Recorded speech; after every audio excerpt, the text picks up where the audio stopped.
Have you ever wondered how exactly the Antichrist will rule over the whole world? His ambition is to seize control of the entire world. But how could a single individual achieve such unprecedented dominance? It's never happened before, although many have tried. So how exactly might this extraordinary feat be accomplished? The answer will absolutely shock you. Today on The Conspiracy Quest, we're discussing Project Bluebeam and how it might just be the link that Satan has with world dominance.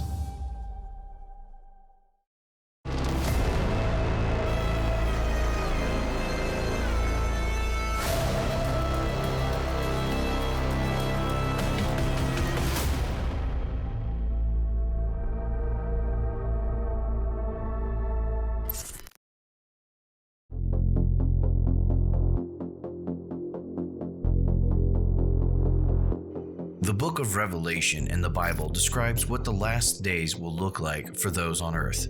It speaks of a unified global government ruled by a single figure of power. This figure would possess absolute control over the world's economy and infrastructure, wielding influence by his fingertips alone.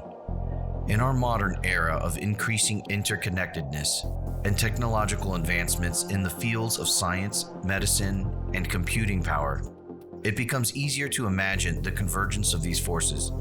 Consider the progress made in quantum computing and also the potential of connecting the human brain so as to interface with computers, enabling control through the power of thought alone.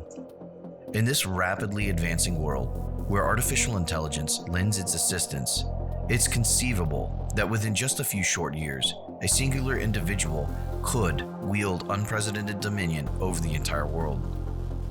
Thus, envision a future where the boundaries between humanity and technology blur, where the fusion of human intellect and technological prowess ushers in an era of unparalleled authority.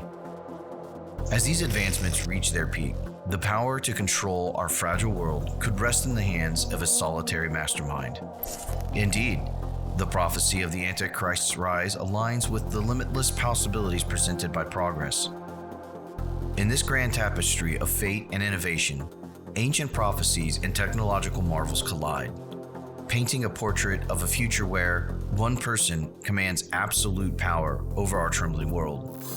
According to the book of Job, in chapter 2, verse 2, we know that Satan, unlike God, cannot be present in multiple locations simultaneously. The passage recounts a dialogue where the Lord inquires about Satan's whereabouts, to which Satan responds, "From roaming throughout the earth, going back and forth on it." This insight provides us with a framework with which to grasp why the consolidation of technology becomes imperative for an individual who seeks absolute control, particularly when limited by the inability to be omnipresent like God. Nonetheless, he still manages to deceive the world. But how? We find a few clues that lead us in the direction Satan plans to use this power. In the book of Revelation, chapter 13, verses 13 through 14, it says, quote, "And it performed great signs, even causing fire to come down from heaven to the earth, in full view of the people. Because of the signs it was given power to perform on behalf of the first beast, it deceived the inhabitants of the earth." Also, in the book of Thessalonians chapter 2, verses 9 through 11, it says, "The coming of the lawless one will be in accordance with how Satan works. He will use all sorts of displays of power through signs and wonders that serve the lie, and all of the ways that wickedness deceives those who are perishing. They perish because they refuse to love the truth and so be saved." Satan always copies God, but with his wicked, deceitful twist. Think of when Aaron threw his staff down and it became a serpent. Then Pharaoh's sorcerers and magicians also did the same by their secret arts. Satan is unable to be God, obviously, so he creates counterfeits in substitution to the real thing. This has been documented since the beginning of time. In the midst of these complex circumstances, it becomes clear why a single person would seek assistance to orchestrate a massive deception that ensnares the entire world. In this context, technology takes on a crucial role, surpassing ancient forms of so-called magic and becoming a modern embodiment of sorcery. It wields a captivating influence over our collective reality, much like a magician at a party who relies on clever tricks and illusions.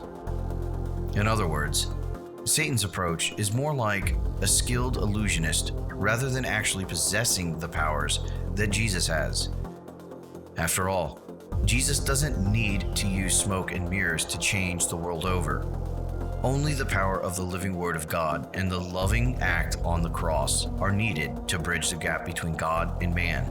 On the contrary, Satan will force the world's worship by any means available.